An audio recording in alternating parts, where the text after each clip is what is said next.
어떤 봉사단체를 운영하는 분이 있는데 오랫동안 매달 10만 원씩 후원금을 보내던 교회가 코로나를 지나는 동안 어려워졌다면서 5만 원으로 줄여서 보내주더랍니다.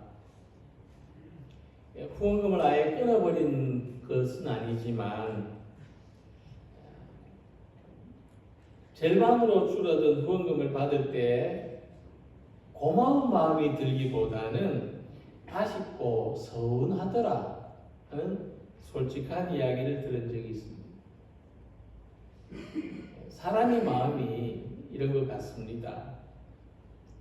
우리는 지나온 날 동안 값없이 받은 은혜를 기억하면서 감사하면 살아가기보다 지금 채워지지 않는 것에 아쉬운 생각을 가지고 살아가기가 쉽습니다. 그날 깨닫는 바가 있어서 저녁에 이렇게 기도했습니다. 하나님, 새로운 은혜를 바라기보다 주신 은혜를 잊지 않게 하시고 바라는 것을 구하기보다 필요한 것을 구하게 하옵소서. 신명기의 어떤 문장이 18번이나 반복된 것을 볼 수 있습니다. 도대체 어떤 말씀이기에 이만큼 많이 반복했을까요? 놀랍게도 그 반복된 말씀은 잊지 말라 하는 말씀입니다. 전체를 다 말씀드리면 너를 애굽 땅 종되었던 집에서 인도하여 내신 여호와를 잊지 마라. 이 문장이 18번이나 반복되고 있는 겁니다. 이 신명기라는 이름은 원어 성경에서 율법을 반복한다는 뜻을 가집니다. 이스라엘 백성들이 가나안 땅에 들어가기 전에 모세가 전체 이스라엘 백성들을 광야에 모아놓고 다시 한번 하나님이 주신 율법 말씀을 가르쳐주는 내용입니다.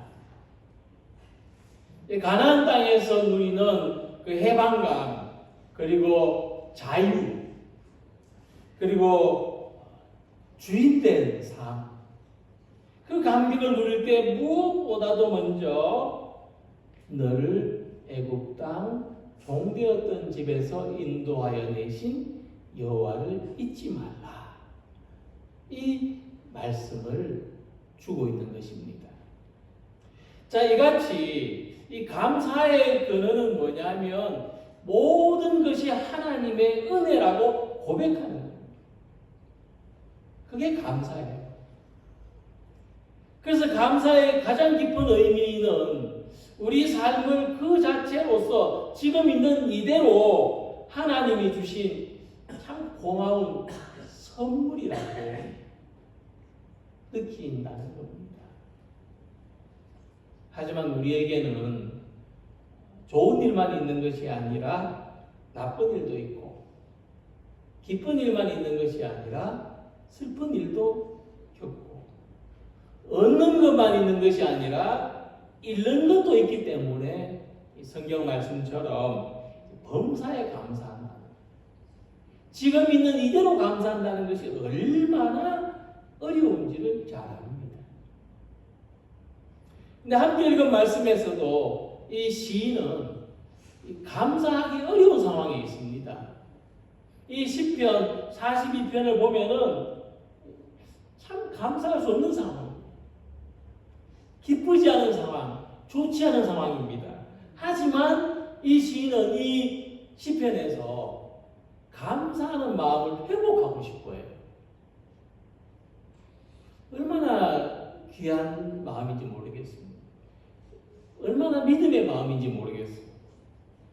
왜냐하면 이 감사를 상실한 마음은 지옥에서 지내는 것과 같고 감사하는 마음으로 살아가는 것이 우리의 삶에서 얼마나 소중한지를 잘 알기 때문입니다.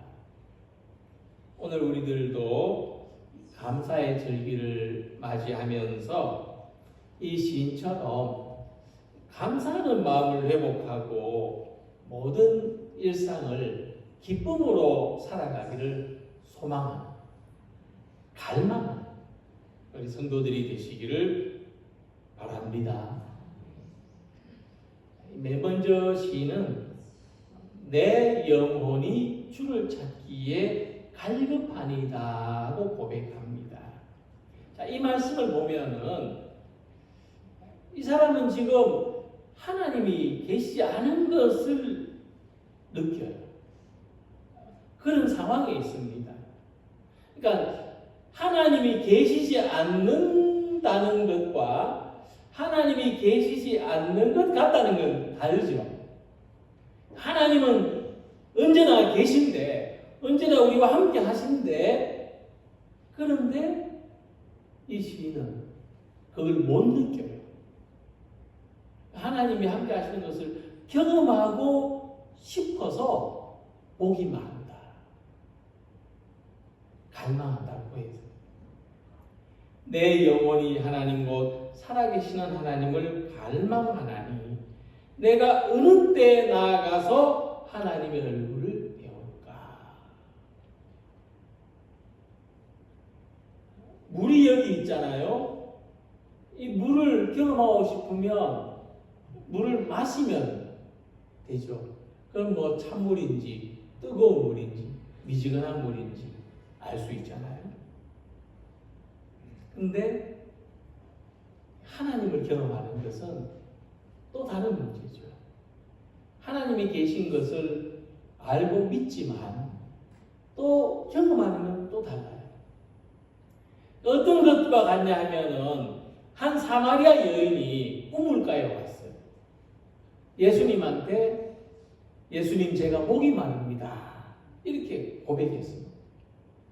이 여인이 무슨 목이 말랐을까요? 우물가에서 물을 먹으면 되는데 왜 여인은 목이 마르다고 했을까요? 이 여인에게는 하나님을 갈망하는 목마름이 있었다는 겁니다. 우리도 이와 같은 영적인 목마름이 있습니다. 그리고 영적인 목마름이 해소될 때 기쁨이 있어요. 은혜 받으면 기쁘잖아요. 그런 겁니다. 그런데 이 영적인 갈망을 어떻게 해소하는지가 중요하죠. 이 갓난아이들이 공갈젖꼭지를 물고 있는 것처럼 우리 사람들은요, 하나님만이 채워주실 수 있는 영혼의 갈망을 다른 걸로 대신 채우려고 합니다. 그게 공갈젖꼭지 물고 있는 것과 같아요. 대용품. 이 대체품으로 채우려고 할수록 더 허기가 져요. 더 그 삶은 갈망이에요. 예를 들어서 이 마약이라는 게 한 번 경험하면 못 벗어나는 것은 우리가 느낄 수 있는 이 쾌감을 몇천 배, 몇만 배 경험하게 해준답니다. 그러니까 얼마나 좋겠어요. 그러니까 다른 건 이제 안 즐거운 거예요. 뭘 해도 안 즐거운 거예요. 오직 그것만이 즐거움을 줄 수가 있어요. 그래서 중독이 되는 거거든요. 그런데 그 결과가 뭡니까? 그 결과는 너무나 끔찍한 거죠.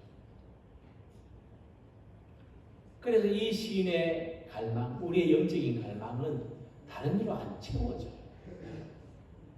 어떤 걸로도 채워질 수 없습니다.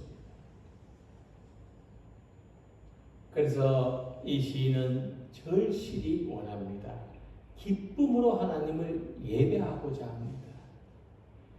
4절에서 내가 전에 성의를 지키는 무리와 동행하여 기쁨과 감사의 소리를 내며 그들 하나님의 집으로 인도하였더니 이제 이 일을 기억하고 내 마음이 상하는도다. 그러니까 그는 이전에 참 그 기쁨으로 하나님을 예배했던 그때를 회상하고 있습니다. 그는 다시 기쁘고 싶어요. 기쁘게 예배하고 싶어요. 그럼 어떻게 하면 우리가 예배하는 기쁨을 경험할 수 있을까? 소요리 문답 제 첫 번째 질문에서 사람의 주된 목적을 이야기합니다. 사람의 주된 목적, 다시 말해서 인생의 주된 목적은 하나님을 영화롭게 하고 영원토록 그분을 즐거워하는 것이라고 했습니다. 그래서 우리는 하나님을 영화롭게 하는 예배, 우리 자신을 하나님께 드리는 예배에서 이 즐거움을 경험할 수 있습니다. 그러니까 세상에서 얻을 수 없는 영적인 기쁨을 예배에서 얻을 수가 있습니다. 그러니까 예배에서 얻을 수 있는 기쁨은 하나님을 영화롭게 드리려는 마음에서 얻는 것입니다. 그래서 예수님은 우물가에서 목마르다고 한 여인에게 이렇게 말씀하셨습니다. 하나님은 영이시니 예배하는 자가 영과 진리로 예배할지니라. 하나님의 영광을 바라보는 예배는 기쁨이 있습니다. 신령한 기쁨이 있습니다. 하나님께 나를 드리고자 하는 마음으로 드린 예배는 기쁨이 있습니다. 하나님을 높여드리는 이 예배로 신령하고도 영원한 기쁨을 회복하는 성도님들이 되시기를 소망합니다. 4절에서 시인은 감사의 회복을 소망합니다. 그러니까 내가 전에 성의를 지키는 무리와 동행하여 기쁨과 감사의 소리를 내며, 앞에서 말씀드린 것처럼 지금 시인은 평화롭고 편안한 분위기에서 환경에서 살고 있는 것이 아닙니다. 이 시의 배경은 바벨론 포로 시대입니다. 그리고 이 시의 내용은 탄식시입니다. 탄식시라고 하는 것은 슬픔의 기도라는 거죠. 이 시인이 슬픔에서 회복되는 길은 하나님을 향한 갈망이 치러오시는 거예요. 4절에 내가 전에라고 하는 부분을 보면 시인은 이전에 하나님을 예배할 때에 사람들과 기쁨으로 예배를 드렸고 감사로 예배를 드렸습니다. 지금 그때를 갈망하고 있는 거죠. 그날이 다시 오기를 소원하는 것입니다. 그래서 기쁨의 예배는 하나님의 영광을 구하는 예배라고 할 수 있고, 감사의 예배는 하나님의 은혜를 구하는 예배입니다. 예배의 중요한 두 가지 요소입니다. 우리가 예배를 기쁘게 예배를 드리려면 하나님을 영광스럽게 드리려는 마음이 있어야 돼요.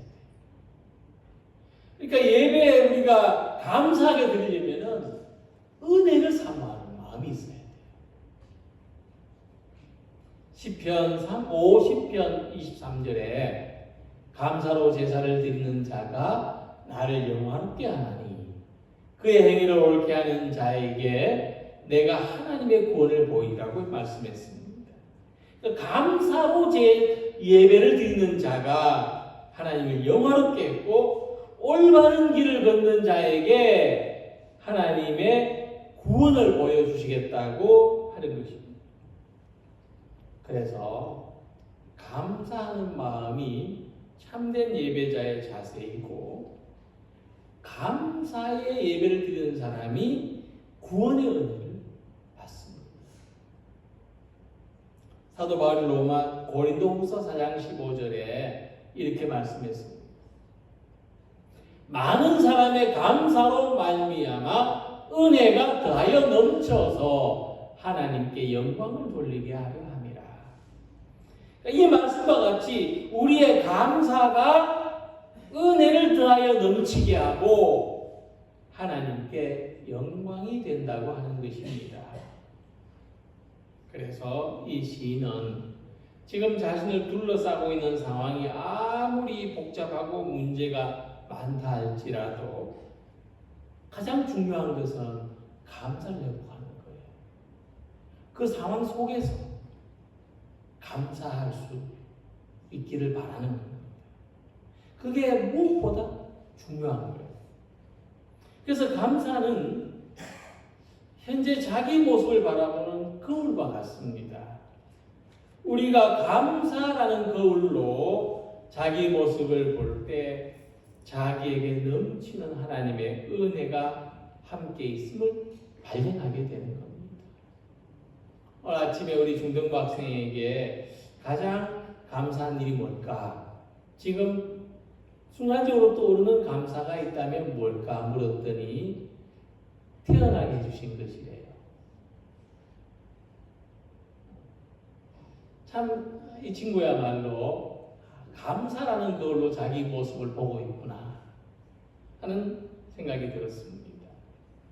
그래서 우리가 감사의 눈으로 세상을 바라볼 때, 그리고 감사의 눈으로 자신을 바라볼 때 거기서 힘이 생기고 거기서 위로를 얻고 거기서 소망을 가질 수가 있는 것입니다. 그래서 우리가 감사의 회복을 통해서 오늘 우리에게 임하는 하나님의 은혜를 더하여 넘치게 하는 성도님들이 되시기를 소망합니다. 이 시는 이 시편의 마지막 부분에서 자신의 진정한 소망에 대해서 기도합니다. 내 영혼아, 네가 어찌하여 낙심하며 어찌하여 내 속에서 불안해하는가? 너는 하나님께 소망을 두라. 그가 나타나 도우심으로 말미암아 내가 여전히 찬송하리로다. 자, 이 먼저 시인은요, 지금 자기가 낙심하고 있다는 것, 불안해하고 있다는 것을 정직하게 인정합니다.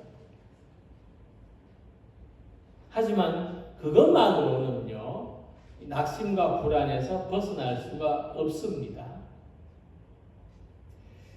낙심과 불안을 희망과 평안으로 바꿔야 되는데 우리가 그러면 좋잖아요. 낙심한 마음, 불안한 마음, 절망한 마음이 생길 때 이 마음을 희망으로, 평안으로, 기쁨으로 바꿀 수 있으면 얼마나 좋습니까?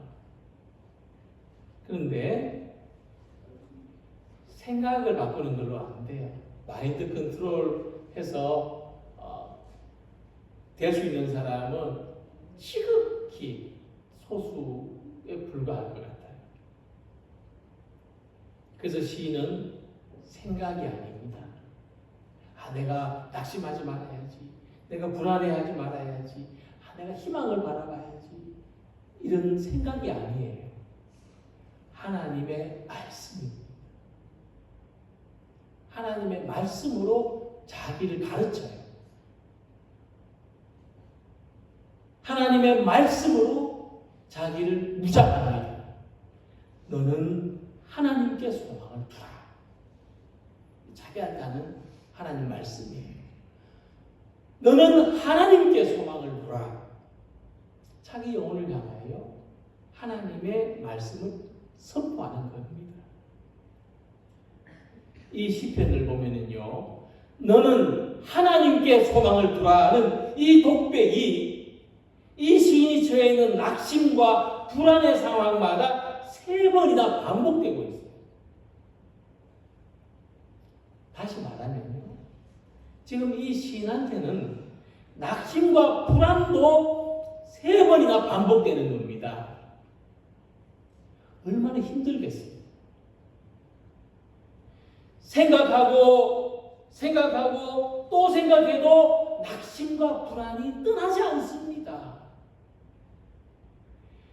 우리가 처한 고통이나 환난이 우리 힘으로 피할 수 있거나 견딜 수 있는 성질이 아니라는 겁니다. 하지만 그럼에도 불구하고 하나님을 향한 소망은 우리를 이 낙심과 불안에서 구원해 주는 거예요. 하나님을 향한 소망은 우리와 우리의 믿음을 환난이나 죽음조차도 침몰시킬 수 없게 하는 겁니다. 하나님을 향한 소망은 언제 사라질지 알 수 없는 그 환난을 능히 견디게 하고, 하나님을 향한 소망은 환난 가운데서도 하나님을 찬송하게, 감사로 예배하게 하는 겁니다. 예수님 말씀하시기를 하나님 믿는 것은 곧 하나님 사랑하는 거라고 하셨어요. 내 마음을 다하고 목숨을 다하고 뜻을 다하고 힘을 다하여 주 너희 하나님을 사랑하라 하신 것이에요. 우리가 마음을 다하고 목숨을 다하고 뜻을 다하고 힘을 다해서 하나님을 사랑하려고 하면 다른 데 쓸 힘이 생길 여력이 없어요. 그것만 해도 힘이 모자라요. 하나님을 향한 믿음과 소망과 사랑으로 내 삶을 채울 때 낙심과 불안의 삶에서 소망의 하나님께 가까이 나아갈 수가 있는 겁니다. 절망이 우리를 채울 수 없는 겁니다. 이것이 오늘 시편 기자가 하나님 앞에 나아가면서 고백했던 그 심정입니다. 오직 믿음을 가지는 것 외에는, 오직 하나님 외에는 소망이 없습니다. 이 시인이 가지는 기쁨에 대한 갈망, 감사에 대한 갈망은 모두 하나님에 대한 소망과 연결됩니다. 오직 하나님이 제 소망 되십니다. 오늘 감사의 절기에 우리는 하나님이 우리의 기쁨 되시고, 하나님이 우리의 감사 되시고, 하나님이 우리의 소망 되시는 이 마음들이 회복되기를 원합니다. 목마른 사슴이 광야에서 신의 물을 찾아 헤매는 것은 생명을 건 지향이지 방황이 아닙니다. 우리의 삶에는 우리의 모든 것을 걸고 지향할 수 있는 삶의 목표가 있습니다. 하나님을 사랑하는 것입니다. 하나님을 기뻐하는 것입니다. 하나님께 감사하는 것입니다. 하나님을 소망하는 것입니다. 광야에도 신의 물이 있는 것처럼 슬픔 속에도 기쁨이 있고, 잃어버린 것 가운데도 감사가 있고, 절망 가운데도 소망이 있습니다. 믿음 안에서 이것이 더 분명해지는 것입니다. 오늘도 우리에게 이것을 회복해 주신 하나님, 내 삶의 기쁨을 회복시켜 주시고, 내 삶의 감사를 회복시켜 주시고, 내 삶의 소망을 회복시켜 주실 하나님께 영광의 예배를 드리는 모든 성도들이 되시기를 주님의 이름으로 기원합니다. 기도드리겠습니다.